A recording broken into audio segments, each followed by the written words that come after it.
तो आप सभी का मेरे YouTube channel DK general studies में दोस्तों, आप सभी अभ्यर्थियों के लिए छात्रों से अधीक्षक कल के डेट में यहाँ पर रिजल्ट जारी हुआ है। जी हाँ, उसका यहाँ पर मैं संभावित कटअप आपको बताऊंगा। साथ ही साथ जो रिजल्ट जारी किया गया है उस पर बहुत सारे अभ्यर्थियों को डाउट्स है कि सर इसमें क्वालिफाइड दिखा रहा है, किसी में नॉट क्वालिफाइड, किसी में और कुछ दिखा रहा है। तो सारे जितने भी डाउट्स हैं वो मैं क्लियर आपको बताऊंगा। टोटल 300 पदों के लिए भर्ती विज्ञापन जारी हुआ था, लगभग 4-5 महीने की बात है, और यहाँ पर एग्ज़ाम हुआ था 3 महीने पहले।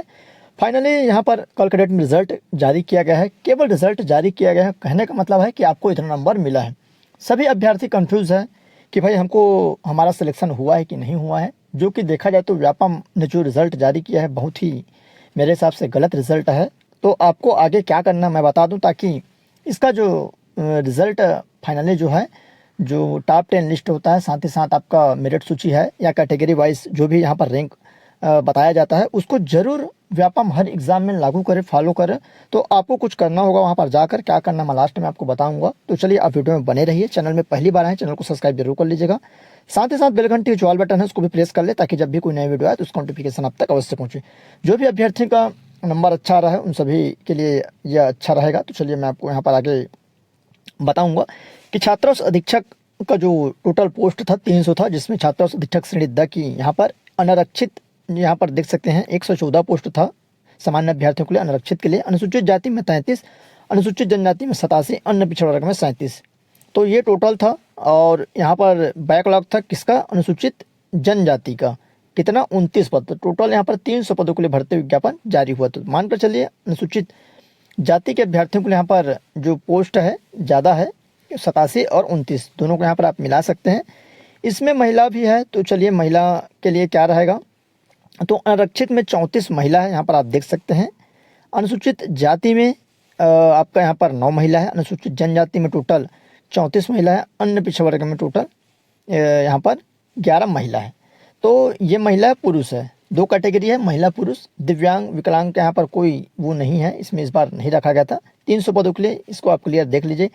इसके हिसाब से एक संभावित कटअप है, ऐसा कोई दावा नहीं किया जा सकता कि भाई इतने में ही आपका सिलेक्शन होगा। सभी यहाँ पर अपने अपने हिसाब से, अपने अपने अनुभव के हिसाब से यहाँ पर जो कटअप बताते हैं वो यहाँ पर रहेगा। कटअप नहीं है, मानकर चलिए एक सेफ स्कोर हो सकता है, ऐसा आप बोल सकते हैं। तो चलिए आगे यहाँ पर देखिएगा, ये रिजल्ट है, ऐसे रिजल्ट जारी किया गया था। रिजल्ट आपको कैसे देखना है, तो आपको आईडी पासवर्ड अपना डालना है, उसके बाद प्रिंट का ऑप्शन रहेगा, वहाँ पर जाकर आप प्रिंट करेंगे तो आपका आ जाएगा, स्क्रीनशॉट ले सकते हैं। छत्तीसगढ़ यहाँ पर देख सकते हैं प्रोफेशनल एग्जामिनेशन बोर्ड रायपुर का है। Hostel superintendent category day requirement है 2024 का। तो यहाँ पर रोल नंबर है, फिर एप्लीकेशन नंबर है, कैंडिडेट है, रिलेटिव है, जेंडर है, डेट ऑफ बर्थ कैटेगरी और डोमिसाइल मतलब छत्तीसगढ़ के हैं कि नहीं, ये यहाँ पर दिखाया गया है, बताया जा रहा है। उसके बाद मार्क्स 1, तो ये मार्क्स 1 जो है कंप्यूटर का है, यहाँ पर देख सकते हैं ये कंप्यूटर का है। उसके बाद मार्क 2 है जो सामान्य अध्ययन का। उसके बाद तो 30 जो प्रश्न थे कंप्यूटर के, इसमें आपको पास होना था, 15 अंक लाना था अनिवार्य रूप से। तो जिसका 15 अंक नहीं आया है उसके में ऐसा देख सकते हैं यहाँ पर रहेगा। तो जिसके में 15 अंक नहीं आया है तो मार्क 2 का यहाँ पर चेक नहीं होगा। एनी इसका मतलब यहाँ पर नॉट इवेल्युएटेड, मतलब इसका मूल्यांकन नहीं हुआ है, मतलब आपका चेक नहीं हुआ है। उसके बाद यहाँ पर नॉट क्वालिफाइड। तो ये आप क्लियर समझ गए होंगे कि जो कंप्यूटर में पास नहीं है उसके में ये लिखा कर आ रहा है नॉट क्वालिफाई है, ठीक है। उसके बाद जो कंप्यूटर में पास है उनका क्या लिखा रहा है, तो चलिए उसको भी मैं दिखा देता हूँ। तो यहाँ पर देखिएगा जो भी अभ्यर्थी कंप्यूटर में पास हैं तो मार्क 1 यहाँ पर दिया हुआ है, ये कंप्यूटर का नंबर है। 30 में इनका 15.268 नंबर आया है। उसके बाद मार्क 2 में इसका 11.85, टोटल इसका जो मार्क है तो 27.123 आया है, मतलब ये क्वालिफाइड है। क्या चीज़ में क्वालिफाइड है, कंप्यूटर में ये पास है, तो ये क्वालिफाइड बता रहे हैं, मतलब आप कंप्यूटर में पास हैं। बट इसका मतलब ये नहीं कि आपका सिलेक्शन हो जाए। सिलेक्शन के लिए आपको अधिक नंबर लाना पड़ेगा, लगभग 60, 65, 70 इस तरह से। तो उसका कटअप मैं संभावित जो आगे आपको बताऊंगा। तो चलिए आगे देखते हैं।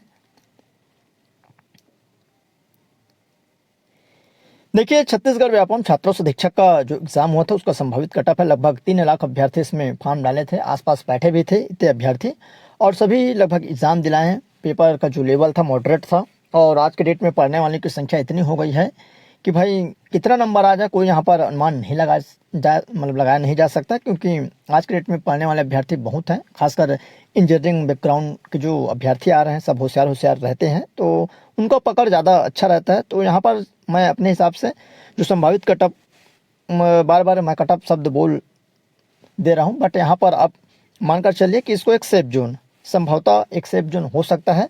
उसके बाद आपको अपना रिजल्ट देखना है, तो आपको व्यापम में क्या करना है उसको आप जरूर करिएगा। तो यहाँ पर देख सकते हैं जो संभावित है सामान्य जो यूआर अनरिजर्व जो होते हैं अनरक्षित के लिए, तो यहाँ पर 73 नंबर जिसका आ रहा है, 73 से प्लस है, 73, 74, 75, क्योंकि बहुत सारे अभ्यर्थियों को निश्चित ही आ रहा होगा क्योंकि पढ़ने वालों की संख्या अधिक हो चुकी है और एक से यहाँ पर होशियार अभ्यर्थी हैं।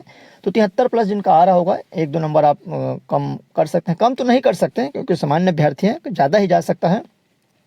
तो 73 जो पुरुष अभ्यर्थी हैं, महिला अभ्यर्थी को मानकर चलिए वो भी उतने ही आसपास रहेंगे, एक आध नंबर कम हो सकता है। ओबीसी है लगभग 72 प्लस अगर आपका आ रहा होगा तो मानकर चलिए आपका सिलेक्शन होने की संभावना रहेगी। और उसके बाद है एससी है लगभग 65 से 67 के आसपास अगर आपका बन रहा होगा एससी कैटेगरी के, तो क्योंकि ओबीसी और एससी में पोस्ट कम है और तो इसको जरूर ध्यान रखेगा।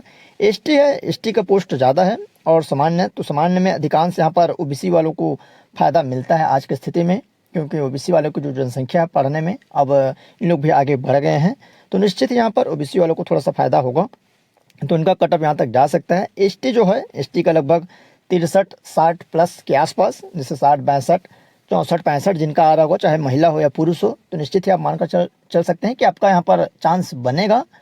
अभी किसी को नहीं पता है कि भाई किसका सिलेक्शन होगा किसका नहीं होगा, क्यों? ये व्यापम की गलती है, लापरवाही है मेरे हिसाब से। इससे पहले जो भी एग्ज़ाम होता था उसका या मेरिट सूची आप डाल दीजिए, हम यहाँ पर देख लेंगे कि हमारा सिलेक्शन हुआ है कि नहीं हुआ है, उससे पता चल जाता है कि कितना कटअप गया है, सिंपल सी बात है।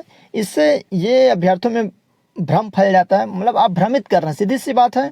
अगर आप फ्रेश रिजल्ट नहीं निकाल रहे हैं, भाई आपको इतना मिला, उसको इतना मिला है, इनको इतना मिला है, तो फिर ऐसे में कैसे बनेगा?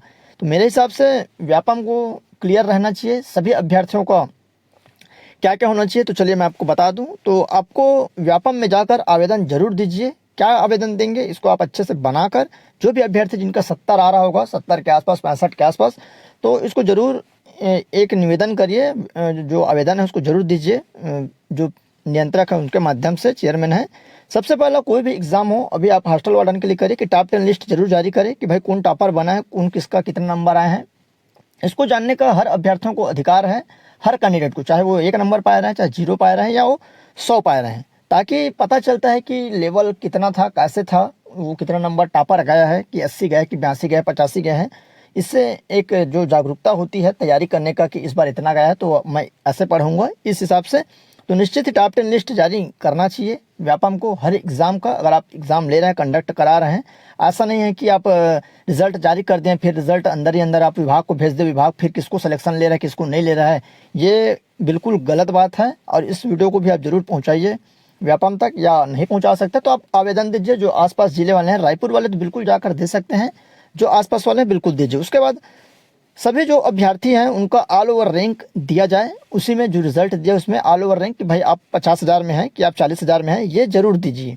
उसके बाद सभी जितने भी अभ्यर्थी हैं उनका कैटेगरी रैंक दिया जाए कि आप एसटी वाले हैं तो आपका एसटी में 50 रैंक है, आप एससी हैं तो 100 है, ऐसा जो यहाँ पर कैटेगरी रैंक आता है उसको भी जरूर जारी करें। और लास्ट में जो मेरिट जो सूची बनती है उसको भाई आप एक सूची बना दीजिए मेरिट की, टॉपर इतना पाया है, सेकंड इतना पाया है, मान लो ये तीनों आप नहीं कर सकते तो एक जो बीच में आपने एक जो प्रक्रिया चालू की थी कि मेरिट सूची डालने का, तो उसको जरूर डालिए।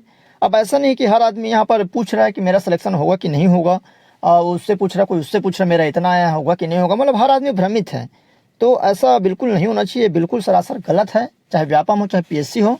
और विभाग कब जारी करेगा ना कब सिलेक्शन लिस्ट, तो भाई आप अगर आपकी जिम्मेदारी है व्यापम, अगर आपने एग्ज़ाम दिया है तो आपको टॉप 10 लिस्ट जारी करना, मेरिट सूची जारी करना, कैटेगरी रैंक बताना, ताकि हम आश्वस्त हो सकें कि भाई हमारा सिलेक्शन हो जाए। निश्चित ही अगर आपको कैटेगरी रैंक पता चल जाता, ऑल ओवर रैंक पता चल जाता, तो आसानी से आप अपना यहाँ पोस्ट देखकर अनुमान लगा सकते हैं कि भाई मेरा सिलेक्शन हो चुका है। तो इसको ज़रूर आप करिए, जो मैं इस बात को जो बोला हूँ कि टॉप 10 लिस्ट जारी करना, ऑल ओवर रैंक बताना, इससे लोगों में उत्साहित होता है कि भाई टॉपर इतना गया है, टॉपर का भी नाम होता है व्यापम में कि भाई ये टॉपर बना था, टॉप 10 लिस्ट है, हमेशा काम आता है। तो ये ज़रूरी है और आप भी जागरूक होइए और जाकर ज़रूर आवेदन दीजिए, ताकि उनको भी लगे। ऐसे में अगर आप चुप बैठे रहेंगे तो कोई मतलब का नहीं है, है ना। और अगर वीडियो के माध्यम से वहाँ पर ये बात पहुँचती है तो अच्छी बात है, अगर नहीं पहुँचता तो आप थोड़ा सा जागरूक होकर वहाँ पर आवेदन करिए। तो यही जानकारी थी। और इसके अलावा भी एक और मुद्दा था जिसमें 100 प्रश्न था। इसमें 100 प्रश्न में व्यापम ने 10 प्रश्न डिलीट किए हैं। कितने दुख की बात है, कितने वहाँ पर बैठे लोग हैं जो पेपर सिलेक्शन करते हैं, पेपर सिलेक्ट करते हैं, क्वेश्चन सिलेक्ट करते हैं, 10-10 क्वेश्चन डिलीट कर रहे हैं। बहुत अति है, ऐसा बिल्कुल नहीं होना चाहिए। एक क्वेश्चन, दो क्वेश्चन से ज़्यादा डिलीट होना ही नहीं चाहिए। या फिर भाई आप ऐसा क्वेश्चन सिलेक्ट करिए कि वो डिलीट होने का ऑप्शन ही ना रहे। आप गलत गलत मिसप्रिंट कर कर क्वेश्चन डाल रहे हैं, ऐसा बिल्कुल नहीं होना चाहिए। चाहे पीएसयू चाहे व्यापम हो, इन लोगों का हमेशा से यही रवैया रहता है कि इसमें 10-10 क्वेश्चन आप गलत आंसर ले रहे हैं। ये तो 10 डिलीट हुए वो अलग है, अब कितने आंसर इसमें बदले गए हैं उसको मैं एक्चुअल में देख नहीं पाया हूँ। 10 यहाँ पर डिलीट हुए हैं। आप सोचो जिसका सही हुआ होगा वो 10 मान कर चलिए उस अभ्यर्थी का सही रहा होगा, या 2 क्वेश्चन में आंसर लिए रहते, तो सोचो यहाँ पर बहुत फ़र्क पड़ता है रैंकों का। मतलब एक एक नंबर अगर आपका जो सही है वो डिलीट हो जाए तो सबको बराबर अंक मिलता है, जबकि उसको अगर 1 अंक मिलता है तो आदमी कम से कम 1000-2000 रैंक आगे बढ़ता है। तो इस पर ज़रूर ध्यान दीजिए। किसी का लाइफ इसमें जुड़ा रहता है तो उसको ध्यान रखिए एक नंबर में। और हाँ, इसमें एक चीज़ और है कि ये जो कट ऑफ है संभावित, इसमें वेटिंग क्लियर होता है 100%, बहुत वेटिंग क्लियर होता है, क्योंकि अभी पीएससी का रिजल्ट आया है। साथ ही साथ